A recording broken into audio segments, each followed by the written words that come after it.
अभी तक हमने देखे ऐसे नाउन्स जो अनकाउंटेबल थे और इनके साथ में हम सिंगुलर वर्ब का यूज़ करते थे। अब क्या हमेशा ऐसा ही होता है? अब हम कुछ ऐसे नाउन्स को देखेंगे जो प्लूरल फॉर्म में होते हैं और उनके साथ हमेशा मैक्सिमम टाइम हम किसका यूज़ करते हैं? प्लूरल वर्ब्स का यूज़ करते हैं। अब कौन कौन से नाउन्स इस टाइप के नाउन्स में आते हैं हम उन्हें देखेंगे। जैसा कि आप स्क्रीन पर देख पा रहे हैं, कुछ यंत्रों के, इंस्ट्रूमेंट्स के नाम या फिर कुछ ऐसी डिवाइसेस के नाम जो किस में होते हैं, जो दो पार्ट्स में होते हैं, उनका यूज़ हमेशा हमें करना है प्लूरल वर्ब के साथ। स्क्रीन पर आप उनके कुछ एग्जाम्पल्स देख सकते हैं। Bellows, scissors, tongs, pincers, spectacles, binoculars, goggles.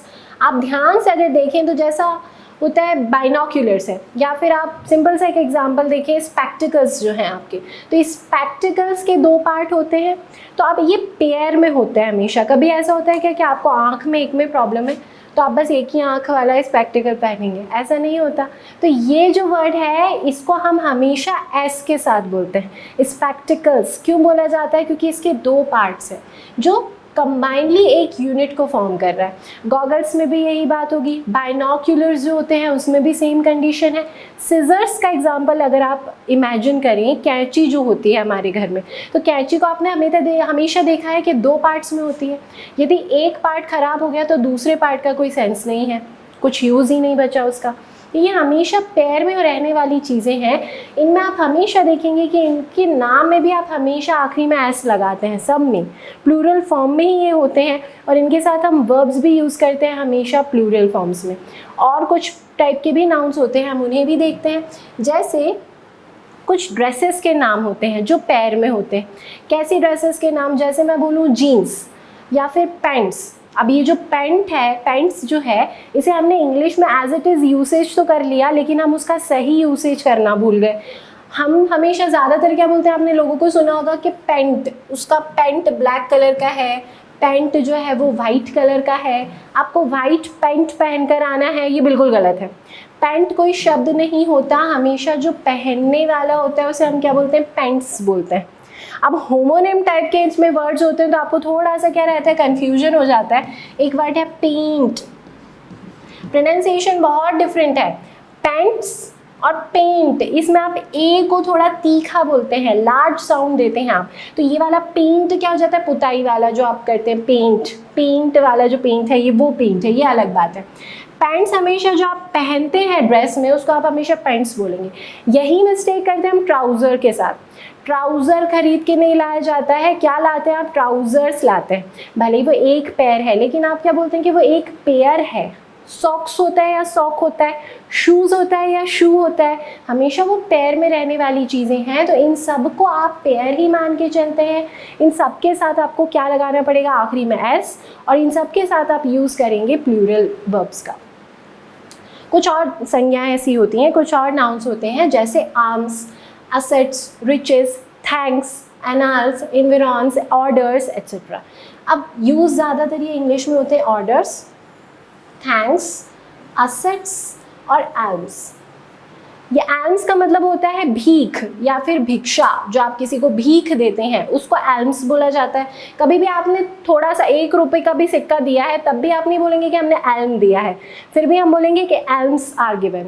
ठीक है। assets जो होते हैं, assets आप बोल सकते हैं कि आपकी प्रॉपर्टी या फिर कुछ इन्वेस्टमेंट टाइप का जो है उसे आप assets बोलते हैं। जिनसे भी आपको कुछ प्रॉफिट मिल रहा है वो आपके असेट्स होता है। तो असेट्स हमेशा होता है, असेट कुछ नहीं होता। इसी तरीके से ऑर्डर्स, गवर्नमेंट के ऑर्डर्स आते हैं, गवर्नमेंट का ऑर्डर नहीं आता, वो बिल्कुल गलत है। ऑर्डर्स जो भी आदेश जारी होते हैं सूचनाओं के माध्यम से, उनको हमेशा कैसे बोला जाता है? ऑर्डर्स। जो अकेला ऑर्डर है वो ऑर्डर का मतलब है कि मैं आपको कमांड करूं, मैं आपको ऑर्डर देती हूं कि आप ऐसा करें अभी। तो ये ऑर्डर, यहाँ पर हम ऑर्डर का यूज़ करेंगे। लेकिन रिटन फॉर्मेट में जब आदेश आते हैं दस्तावेज के रूप में तो फिर वो ऑर्डर नहीं होता, वहाँ पर हमेशा हम ऑर्डर्स का यूज़ करते हैं। एग्जाम्पल्स पे देख सकते हैं आप इनको। जैसे हिज शूज़ आर अनटाइडी, उसके शूज़ साफ़ नहीं है, उसके शूज़ कैसे हैं? गंदे हैं। अब भले ही उसने एक पैर पहन रखा है लेकिन उसके बावजूद हम क्या बोलेंगे? His shoes are. अकेला एक शू कुछ नहीं होता, हमेशा पैर में गिनना है, शूज़ बोलना है। इसी तरह your socks are still wet, socks use किसका किया आपने? प्लूरल वर्ब का यूज़ किया। कुछ और एग्जांपल्स देखेंगे हम। सेंटेंस में देखिए आपको एल्म्स का ही एग्जाम्पल दिख रहा है। Alms are given to the poor on the occasion of Eid ul Fitr. तो फिर एल्म्स लिखा हुआ है, एल्म्स के साथ में आपने क्या यूज़ किया? आर। मान लीजिए इसको अगर एग्जाम में उन्होंने ऐसे लिख के दे दिया स्पॉट द एरर में, alm is given to the poor on the occasion of Eid ul Fitr, तो ये जो पार्ट है इसी में एरर हो जाएगा, ये गलत है।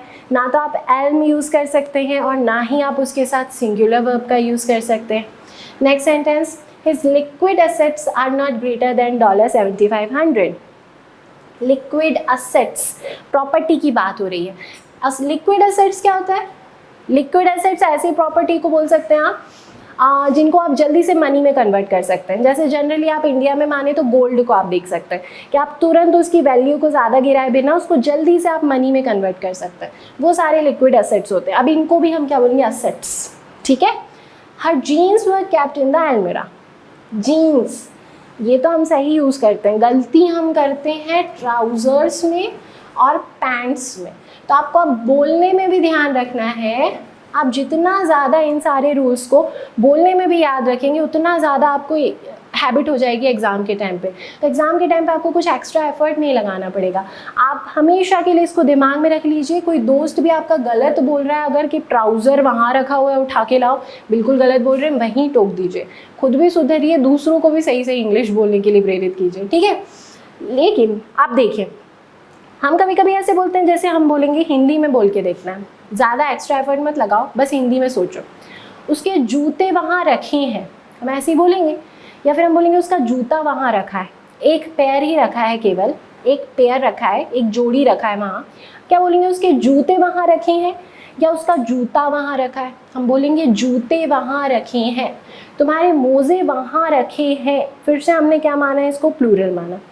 लेकिन आपने एक बात देखी थी कि आर्टिकल ए का यूज़ जब होता था, तो आर्टिकल ए का यूज़ आप कब करते थे? सिंगुलर चीज़ों के पहले करते थे, सिंगुलर नाउन्स के पहले। फिर हम हमेशा वर्ब कैसी लगाते थे? सिंगुलर। अब मान लीजिए मैं इंग्लिश में ये जो shoes, socks, trousers, pants, jeans, ये सारे जो वर्ड्स थे, इनके पहले a pair of, a group of, the pair of अगर लगा दूँ, तब ए पेयर ऑफ मतलब एक जोड़ी, एक जोड़ी, तो वो कितने को डिनोट करेगा? फिर वो एक यूनिट को डिनोट करेगा। वहाँ पे हमें फिर सिंगुलर वर्ब का यूज़ करना पड़ेगा। तो आपको ध्यान रखना है कि इन नाउन्स के तुरंत पहले यदि हमें ए pair of, a group of, the pair of लिखा हुआ दिखे तो फिर हमें इनके साथ में यूज़ करना है सिंगुलर वर्ब। जैसा अभी हमने देखा था कि वो एडवाइस, इंफॉर्मेशन वाला जो रूल था इसके पहले वाला, वहाँ हम तुरंत पहले many, all, a lot of का यूज़ करते थे तो हम प्लूरल वर्ब लगाते थे। यहाँ हम ए पेयर ऑफ, कोई singular form of verb use कर रहे हैं तो हमें फिर कैसी वर्ब लगानी पड़ेगी? सिंगुलर वर्ब लगानी पड़ेगी। तो आप ऐसे ही कंपैरिजन करके याद करेंगे तो आपको याद रहेगा। इनके एग्जाम्पल्स हम और देख लेते हैं। अब इन्हीं के कुछ एग्जाम्पल्स देखते हैं ताकि हमें अच्छे से क्लियर हो जाए कि ए pair of, a group of, the pair of का यूज़ इनके पहले हमें कैसे करना है। सेंटेंसेस कुछ लिखे हुए हैं स्क्रीन पर, आप ध्यान से देखिए एक बार। A pair of shoes is kept below the table. Shoes लिखा था लेकिन उसके पहले लिखा हुआ है अ पेयर ऑफ, तो इसकी वजह से हमें जो वर्ब लगाई वो वर्ब कैसे यूज़ की? सिंगुलर वर्ब को यूज़ किया। अब आगे और इंग्लिश को पढ़ते जाएंगे, जब आपके और सारे ग्रामर के बेसिक रूल्स हो जाएंगे उसके बाद जब हम आखिरी में सब्जेक्ट वर्ब एग्रीमेंट के कुछ रूल्स देखेंगे, जहाँ हम देखेंगे ए नंबर ऑफ का यूज़ क्या होता है, द नंबर ऑफ का यूज़ क्या होता है, तब आपको ये बात समझ में आएगी कि जब भी ऑफ प्रिपोजिशन लिखा होता है उसके आगे कुछ वर्ड्स हैं, उसके बाद में कुछ वर्ड्स हैं, तो आप हमेशा जो वर्ब का यूज़ करते हैं वो वर्ब हमेशा फर्स्ट के अकॉर्डिंग आती है, ना कि उसके बाद वाले वर्ड के अकॉर्डिंग। तो इसीलिए ए पेयर अगर आप देखें तो ए पेयर सिंगुलर है या प्लूरल? सिंगुलर है, इसीलिए हमने वर्ब लगाई उसके साथ सिंगुलर। सेकेंड सेंटेंस और देखिए एक बार। The pair of scissors was not working properly. बोला जा रहा है कि वो जो पैर था सिजर्स का वो अच्छे से कार्य नहीं कर रहा था। फिर से देखिए सिजर्स है, अगर अकेला सिजर्स होता तो हम यहाँ पर वर का यूज़ करते, लेकिन इसके पहले हमने लगा दिया द पेयर ऑफ, तो इसीलिए आपने हेल्पिंग वर्ब कैसी यूज़ की? सिंगुलर। वही आपके थर्ड सेंटेंस में भी है। His pair of spectacles is broken. चश्मा हिंदी में हम बोलते हैं कि एक ही चश्मा है, लेकिन इंग्लिश में आपको उसे पेयर में मानना है, पेयर ऑफ ग्लासेस है वो, तो पेयर ऑफ स्पेक्टिकल्स हुआ फिर से। तो आपने वर्ब कैसी लगाई, सिंगुलर। क्यों लगाया, क्योंकि ये पेयर वर्ड लगा दिया है आपने। पेयर ऑफ कभी भी लिखा होता है, the pair of, his pair of, my pair of, A pair of, singular मानेंगे आप उसे और उसके साथ फिर वर्ब आ जाएगा सिंगुलर। अब कुछ हम देखेंगे एग्जाम्स में आए हुए क्वेश्चन। आपको स्क्रीन पर एक क्वेश्चन लिखा हुआ दिख रहा है, ये जो क्वेश्चन है ये स्पॉट द एरर का क्वेश्चन है। दोबारा आपको देखना है कि पूरे सेंटेंस में से एरर कहाँ है। She does not cut paper with blade but with a scissors. अब देखिए, she does not cut paper with blade but with a scissors, ये लिखा हुआ है आपने अ सिजर्स। अब आप मुझे बताइए कि सिजर्स को अगर आप अकेला देखें तो वो सिंगुलर नाउन है कि प्लूरल नाउन है। सिजर्स तो प्लूरल नाउन है। प्लूरल नाउन के तुरंत पहले आप कभी ए लगा सकते हैं क्या? आप कभी बोल सकते हैं ए बॉयज़, ए स्टूडेंट्स, ए बुक्स, ए बैग्स? नहीं बोल सकते। तो वही कंडीशन हुई सिजर्स के साथ कि आप ए सिजर्स नहीं बोल सकते, आपको पूरा लिखना था ए पेयर ऑफ सिजर्स, तो सही होता। अभी गलती है हमारी किस पार्ट में, फोर्थ पार्ट में। कुछ और सेंटेंसेस देखते हैं हम एग्जाम के ही। मैंने देखा था कि इंग्लिश जो लैंग्वेज है वो डिराइव कैसे हुई। तो हमने देखा था सबसे पहले ग्रीक लैंग्वेज थी, उसके बाद उसका जो मॉडर्न फॉर्म आया था वो आया था लैटिन, और लास्ट में हमारी डिराइव्ड फॉर्म है क्या, इंग्लिश। तो अभी भी कुछ वर्ड्स ऐसे होते हैं जैसे जिनको आप लैटिन लैंग्वेज से डायरेक्टली इंग्लिश में डिराइव कर चुके हैं, तो उनका जब हम प्लूरल करते हैं तो वो प्लूरल थोड़े से अलग होते हैं, हमें कंफ्यूज करते हैं। तो यहाँ पर स्क्रीन पर आप अभी उन्हीं प्लूरल फॉर्म्स को देख पा रहे हैं। मैथ्स के सर ने आपको स्क्रीन पर एक एग्जाम्पल समझाया, एक फॉर्मूला लिखा, चलिए मान लीजिए 1 फॉर्मूला हुआ, लेकिन 2 लिख दिए, 3 लिख दिए, 4 लिख दिए, अरे आज तो बहुत सारे फार्मूलाज लिख दिए। जनरली हम ऐसे ही बोलते हैं ना, और यही हमारा बहुत गलत यूसेज हो जाता है। ध्यान रखेंगे, फॉर्मूला जो शब्द है उसका प्लूरल फॉर्मूलाज नहीं होता, उसका प्लूरल होता है फॉर्मूले। इसको हम पढ़ेंगे फॉर्मूले, फॉर्मूलेज नहीं होता, फॉर्मूलाज नहीं होता। इंडेक्स जो टेबल ऑफ कंटेंट्स होता है उसका हम क्या बोलते हैं, इंडेक्स बोलते हैं। एक बुक का है तो इंडेक्स है, बहुत सारे हैं तो उन्हें हम बोल देते हैं इंडाइसेस। इंडेक्सेस कोई शब्द नहीं होता। मेमोरेंडम, ज्ञापन सौंपा जाता है, ज्ञापन को बोला जाता है मेमोरेंडम। तो आपने यदि एक ज्ञापन सौंप के आए हैं तो वो होगा मेमोरेंडम, और बहुत सारे सौंपे हैं तो मेमोरेंडा हो जाएगा। तो मेमोरेंडम का प्लूरल है मेमोरेंडा। ऐसे ही कुछ और वर्ड्स हैं, रेडियस का प्लूरल रेडियाई। तो आप अच्छे से इन्हें नोट डाउन कर लीजिए और इन्हें हमेशा ध्यान रखिएगा कि आपको अब यूसेज में भी गलत यूज़ नहीं करना है। फॉर्मूलाज कोई शब्द नहीं होता, उसका प्लूरल क्या होता है फॉर्मूला का, फॉर्मूले। ठीक है, ये हमने कुछ लैटिन वर्ड्स देखे। ऐसे ही कुछ डिराइव्ड वर्ड्स हैं, ग्रीक वर्ड्स भी। अब हम उन्हें देखेंगे कि किसका प्लूरल फॉर्म हमें पता नहीं होता जनरली, और हम जनरली गलत यूसेज करते हैं। स्क्रीन पर देखिए, आपको कुछ वर्ड्स लिखे हुए दिख रहे हैं, यहाँ से मेमोरेंडम। तो आपने यदि एक ज्ञापन सौंप के आए हैं तो वो होगा मेमोरेंडम, और बहुत सारे सौंपे हैं तो मेमोरेंडा हो जाएगा। तो मेमोरेंडम का प्लूरल है मेमोरेंडा। ऐसे ही कुछ और वर्ड्स हैं, रेडियस का प्लूरल रेडियाई। तो आप अच्छे से इन्हें नोट डाउन कर लीजिए और इन्हें हमेशा ध्यान रखिएगा कि आपको अब यूसेज में भी गलत यूज़ नहीं करना है। फॉर्मूलाज कोई शब्द नहीं होता, उसका प्लूरल क्या होता है फॉर्मूला का, फॉर्मूले। ठीक है, ये हमने कुछ लैटिन वर्ड्स देखे। ऐसे ही कुछ डिराइव्ड वर्ड्स हैं, ग्रीक वर्ड्स भी। अब हम उन्हें देखेंगे कि किसका प्लूरल फॉर्म हमें पता नहीं होता जनरली, और हम जनरली गलत यूसेज करते हैं। स्क्रीन पर देखिए, आपको कुछ वर्ड्स लिखे हुए दिख रहे हैं, यहाँ से मेमोरेंडम। तो आपने यदि एक ज्ञापन सौंप के आए हैं तो वो होगा मेमोरेंडम, और बहुत सारे सौंपे हैं तो मेमोरेंडा हो जाएगा। तो मेमोरेंडम का प्लूरल है मेमोरेंडा। ऐसे ही कुछ और वर्ड्स हैं, रेडियस का प्लूरल रेडियाई। तो आप अच्छे से इन्हें नोट डाउन कर लीजिए और इन्हें हमेशा ध्यान रखिएगा कि आपको अब यूसेज में भी गलत यूज़ नहीं करना है। फॉर्मूलाज कोई शब्द नहीं होता, उसका प्लूरल क्या होता है फॉर्मूला का, फॉर्मूले। ठीक है, ये हमने कुछ लैटिन वर्ड्स देखे। ऐसे ही कुछ डिराइव्ड वर्ड्स हैं, ग्रीक वर्ड्स भी। अब हम उन्हें देखेंगे कि किसका प्लूरल फॉर्म हमें पता नहीं होता जनरली, और हम जनरली गलत यूसेज करते हैं। स्क्रीन पर देखिए, आपको कुछ वर्ड्स लिखे हुए दिख रहे हैं यहाँ से। मेमोरेंडम, तो आपने यदि एक ज्ञापन सौंप के आए हैं तो वो होगा मेमोरेंडम, और बहुत सारे सौंपे हैं तो मेमोरेंडा हो जाएगा। तो मेमोरेंडम का प्लूरल है मेमोरेंडा। ऐसे ही कुछ और वर्ड्स हैं, रेडियस का प्लूरल रेडियाई। तो आप अच्छे से इन्हें नोट डाउन कर लीजिए और इन्हें हमेशा ध्यान रखिएगा कि आपको अब यूसेज में भी गलत यूज़ नहीं करना है। फॉर्मूलाज कोई शब्द नहीं होता, उसका प्लूरल क्या होता है फॉर्मूला का, फॉर्मूले। ठीक है, ये हमने कुछ लैटिन वर्ड्स देखे।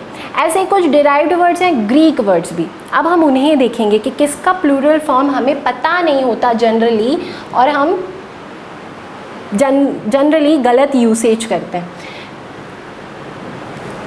स्क्रीन पर देखिए, आपको कुछ वर्ड्स लिखे हुए दिख रहे हैं यहाँ से। मेमोरेंडम, तो आपने यदि एक ज्ञापन सौंप के आए हैं तो वो होगा मेमोरेंडम, और बहुत सारे सौंपे हैं तो मेमोरेंडा हो जाएगा। तो मेमोरेंडम का प्लूरल है मेमोरेंडा। ऐसे ही कुछ और वर्ड्स हैं, रेडियस का प्लूरल रेडियाई। तो आप अच्छे से इन्हें नोट डाउन कर लीजिए और इन्हें हमेशा ध्यान रखिएगा कि आपको अब यूसेज में भी गलत यूज़ नहीं करना है। फॉर्मूलाज कोई शब्द नहीं होता, उसका प्लूरल क्या होता है फॉर्मूला का, फॉर्मूले। ठीक है, ये हमने कुछ लैटिन वर्ड्स देखे। ऐसे कुछ डिराइव्ड वर्ड्स हैं, ग्रीक वर्ड्स भी। अब हम उन्हें देखेंगे कि किसका प्लूरल फॉर्म हमें पता नहीं होता जनरली, और हम जनरली गलत यूसेज करते हैं। स्क्रीन पर देखिए, आपको कुछ वर्ड्स लिखे हुए दिख रहे हैं यहाँ से। मेमोरेंडम, तो आपने यदि एक ज्ञापन सौंप के आए हैं तो वो होगा मेमोरेंडम, और बहुत सारे सौंपे हैं तो मेमोरेंडा हो जाएगा। तो मेमोरेंडम का प्लूरल है मेमोरेंडा। ऐसे ही कुछ और वर्ड्स हैं, रेडियस का प्लूरल रेडियाई। तो आप अच्छे से इन्हें नोट डाउन कर लीजिए और इन्हें हमेशा ध्यान रखिएगा कि आपको अब यूसेज में भी गलत यूज़ नहीं करना है। फॉर्मूलाज कोई शब्द नहीं होता, उसका प्लूरल क्या होता है फॉर्मूला का, फॉर्मूले। ठीक है, ये हमने कुछ लैटिन वर्ड्स देखे। ऐसे कुछ डिराइव्ड वर्ड्स हैं, ग्रीक वर्ड्स भी। अब हम उन्हें देखेंगे कि किसका प्लूरल फॉर्म हमें पता नहीं होता जनरली, और हम जनरली गलत यूसेज करते हैं।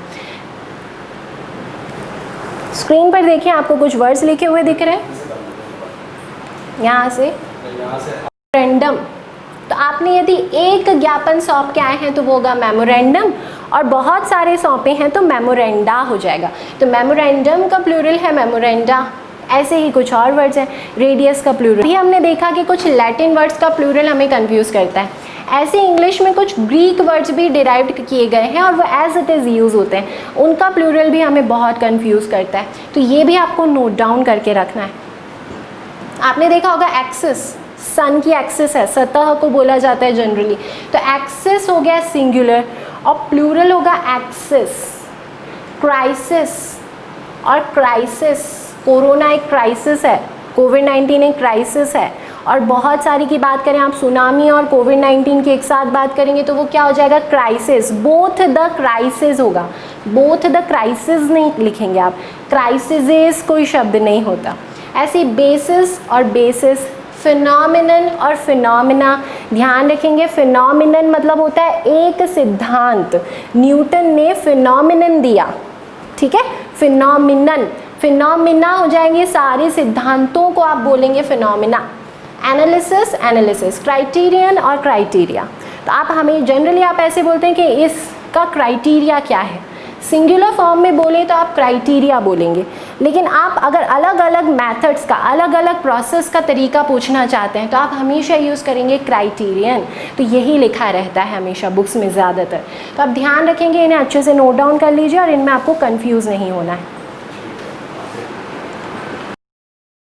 लिखेंगे आप, क्राइसिस कोई शब्द नहीं होता। ऐसे बेसिस और बेसिस, फिनोमिनन और फिनोमिना, ध्यान रखेंगे। फिनोमिनन मतलब होता है एक सिद्धांत, न्यूटन ने फिनोमिनन दिया। ठीक है, फिनोमिनन, फिनोमिना हो जाएंगे सारे सिद्धांतों को आप बोलेंगे फिनोमिना। एनालिसिस, एनालिसिस, क्राइटेरियन और क्राइटेरिया। तो आप हमें जनरली आप ऐसे बोलते हैं कि इसका क्राइटेरिया क्या है।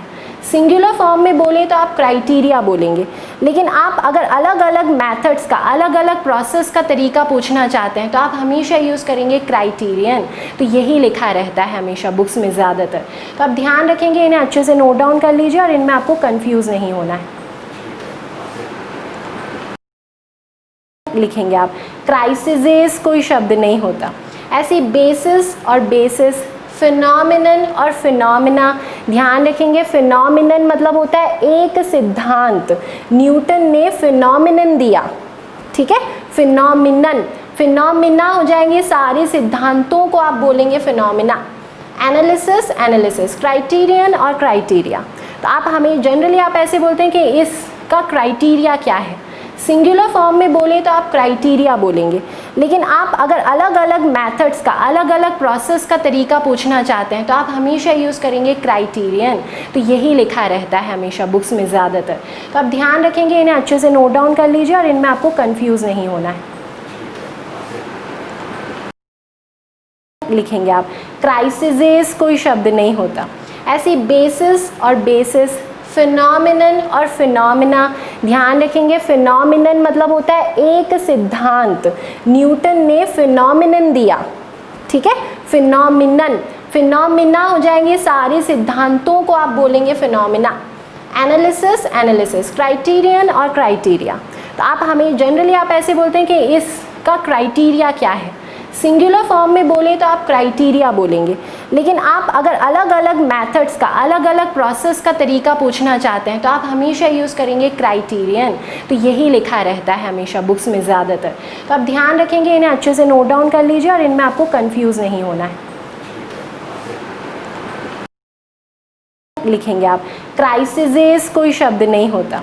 ऐसी बेसिस और बेसिस, फिनोमिनन और फिनोमिना, ध्यान रखेंगे फिनोमिनन मतलब होता है एक सिद्धांत। न्यूटन ने फिनोमिनन दिया, ठीक है, फिनोमिनन। फिनोमिना हो जाएंगे सारे सिद्धांतों को आप बोलेंगे फिनोमिना।